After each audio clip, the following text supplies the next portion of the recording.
Well, 4 months after Superstorm Sandy, hurricane-proof homes will begin to line the New York coast. Laura Kusisto joins me with more. Laura, thanks so much for being here.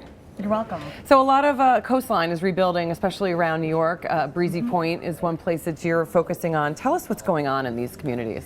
Well, you know, if you go down to the Gulf Coast or coast along the Mississippi, you'll drive along and you'll see these homes that are elevated on stilts. And that's, you know, in the coming months by the summer, that's what we're going to start to see in New York, which is going to be a big change for all these cute little bungalow communities like Breezy Point. And that's really because they have to do this in order to get money to rebuild, and also because of insurance premiums will go up, right? If they don't. There's been sort of a series of changing regulations that have triggered this, but it means that for people who are immediately rebuilding whose homes were destroyed, they're going to have to elevate right now. And for other people over the next couple of years, rules are going to change so that if you don't want to pay $10,000 a year in insurance, you're going to have to really look at raising your home up. And how bad was the damage in Breezy Point?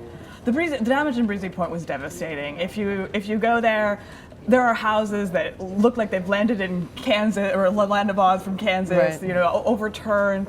And there were 150 or a little under 150 homes that were completely destroyed by a fire. So it was really, a lot of ways, the poster child for devastation after Sandy. And what's sort of been the reaction to homeowners there looking to rebuild and not perhaps wanting to elevate? I mean, is it something that the whole entire community has to do, or is it sort of ad hoc? Somebody may do it and then their neighbor may not do it, so you'll kind of get that effect of one house high and one house low? I think that's going to be very interesting for sure. It depends on how much damage you sustain. So if you're more than 50% of your home was damaged, that's where you're starting to fall into this category of probably needing to elevate. Other people, it's going to be their choice over time, and so it's really interesting there. So especially in a place like Breezy, where there's one woman I talked to who said, you know, I could reach out and touch my neighbor's porch. Well, that's going to be a really different experience if your neighbor's porch is 7 feet higher. And so what are these people looking at in terms of insurance going forward? Is it going to change if they choose not to do this? I mean, is that an option for them at this point, or are most people going to have to elevate their homes?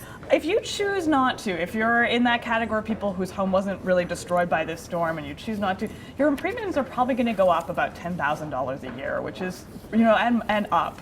So which is pretty shocking. Elevating your home probably costs $40,000, $50,000. I mean, these numbers vary wildly, but people are facing some really tough financial decisions right now. And I know that Breezy Point was actually one of the largest recipients of the money from these loans. So these people are trying to rebuild. A lot of them want to stay there, right? And are just facing these really tough questions as to how much they're going to spend to kind of get in line with all of this, right? Yeah, I thought that was one of the things that's interesting, and it's really come from the mayor down to individual homeowners.